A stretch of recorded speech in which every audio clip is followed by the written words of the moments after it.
वक्फ संशोधन विधेयक को लेकर माहौल गर्म है।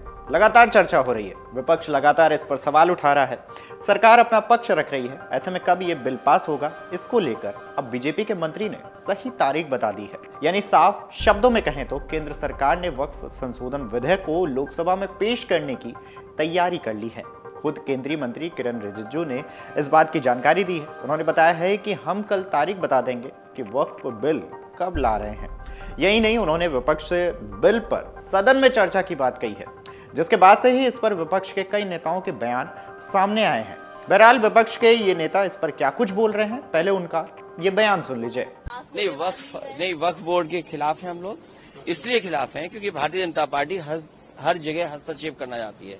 भारतीय जनता पार्टी हर जगह अपना कंट्रोल चाहती है। सर, साथ ही जो अजमेर के हैं वो लोग सपोर्ट कर रहे थे, चिश्ती लोग, वो लोग कह रहे हैं कि इसको भ्रम फैलाया जा रहा है, ये सही है। ये भारतीय जनता पार्टी किससे क्या कहलवा दे, किससे क्या करवा दे, ये भारतीय जनता पार्टी का कमाल है। उस पर आपका क्या कहना है? देखिए, मैं तो पहले दिन से ही कह रहा हूं कि जो मिसलीड किया जा रहा है कम्युनिटी को इस बिल के नाम पे कि साहब दरगाहें छीन जाएंगी या हमारे मुस्लिम जो इदारे हैं दूसरे वो चले जाएंगे, तो ये बात तो सही नहीं है। ठीक है, आपकी असहमति वो अलग बात है, लेकिन हमारा मानना ये है कि जो भी अमेंडमेंट हो वो इन दी इंटरेस्ट ऑफ तमाम रिलीजियस प्रॉपर्टी जो वक्फ से अटैच है उसके इंटरेस्ट में होना चाहिए, उसको प्रोटेक्ट किया जाना चाहिए। बिल्कुल मेरा मानना भी यही है और सरकार की मंशा भी यही है। और दूसरा ये है कि वो इन दी इंटरेस्ट ऑफ कम्युनिटी भी होना चाहिए, क्योंकि वक्फ का बेसिक मकसद ही है, कंसेप्ट ही यही है।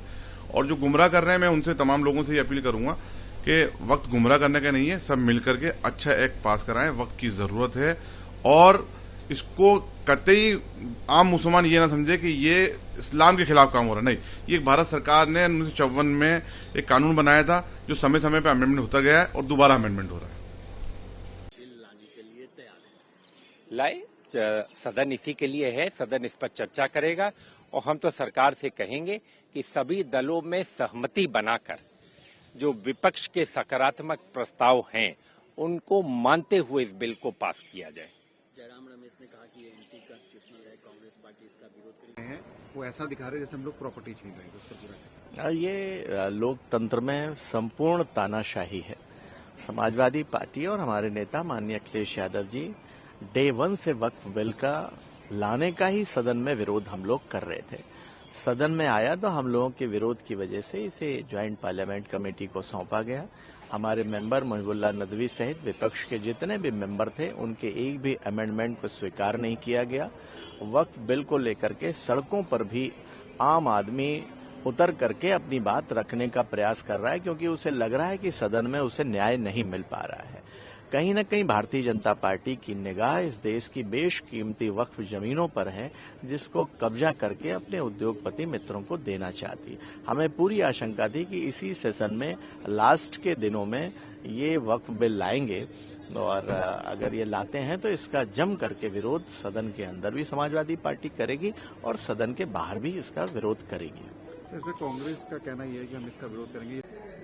इस देश में सांप्रदायिक सद्भाव बिगाड़ने के लिए योजना बनाई गई थी, बनाया गया और जबरदस्ती जल्दी से ज्वाइंट पार्लियामेंट्री कमेटी में उसको पास कराया गया। विपक्ष को हजारों पन्नों की रिपोर्ट एक दिन पहले दी गई, न पढ़ने का मौका मिला न कुछ है, और बहुमत के बल पर उसको पास करा लिया। यहां भी करा लेंगे। इनका उद्देश्य यही है। जब से सत्ता में बीजेपी आई है, बीजेपी का उद्देश्य सिर्फ ये रहा है कि किस तरह से इस देश में सद्भाव बिगड़े।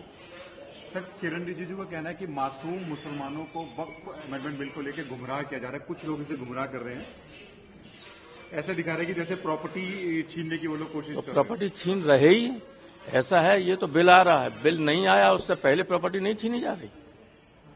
लोग प्रॉपर्टी छोड़िए, लोगों को जान से मारा जा रहा है, लोगों की हत्याएं की जा रही हैं, लोगों को पुलिस संरक्षण में मारा जा रहा है। तो प्रॉपर्टी छीनने का अगर उन्हें संदेह है, डर है, तो सही है। अब ऐसे में सवाल उठ रहा है कि आखिर कब यह बिल पास होगा, वक्फ संशोधन विधेयक कब आएगा। इसे लेकर चर्चा का दौर जारी है। ऐसी खबरें आ रही हैं कि सरकार अप्रैल में वक्फ बिल संसद में ला सकती है।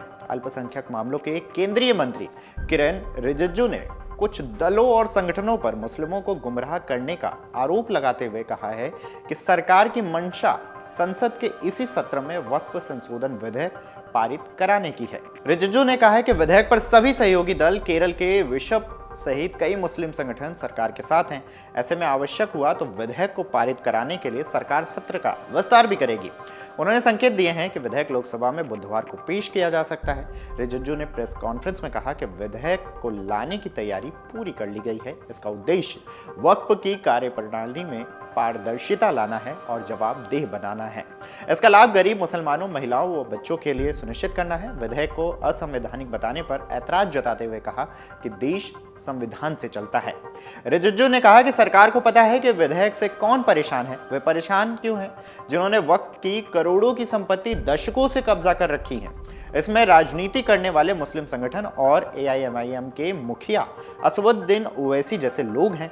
इन्हें पता है कि विधेयक पारित होने के बाद इनकी कलई खुल जाएगी। यही कारण है कि इन लोगों ने भोले भाले मुसलमानों को पहले CAA पर उकसाया और अब इस विधेयक के विरोध में इन्हें गुमराह कर रहे हैं। इस बीच मौजूदा वक्फ अधिनियम में प्रस्तावित संशोधन का ईसाई व सूफी संगठनों ने भी समर्थन किया है। मौजूदा अधिनियम के कुछ प्रावधानों को अनुचित और असंवैधानिक बताते हुए इन संगठनों ने राजनीतिक दलों और सांसदों से संशोधन विधेयक पर निष्पक्ष दृष्टिकोण अपनाने और समर्थन करने का आग्रह किया है। Catholic bishop conference of India यानी कि CBCI ने सोमवार को बयान जारी कर कहा कि वास्तविकता यह है कि मौजूदा केंद्रीय वक्फ अधिनियम के कुछ प्रावधान संविधान और देश के धर्मनिरपेक्ष लोकतांत्रिक मूल्यों के खिलाफ हैं। सांसदों से मोदी सरकार के प्रस्तावित संशोधन का समर्थन करने का आग्रह करते हुए CBCI ने कहा है कि केरल ने वक्फ बोर्ड में कुछ क्षेत्र में 600 से अधिक परिवारों की पैतृक आवासीय संपत्ति को वक्फ भूमि घोषित करने के लिए इन प्रावधानों को लागू किया है।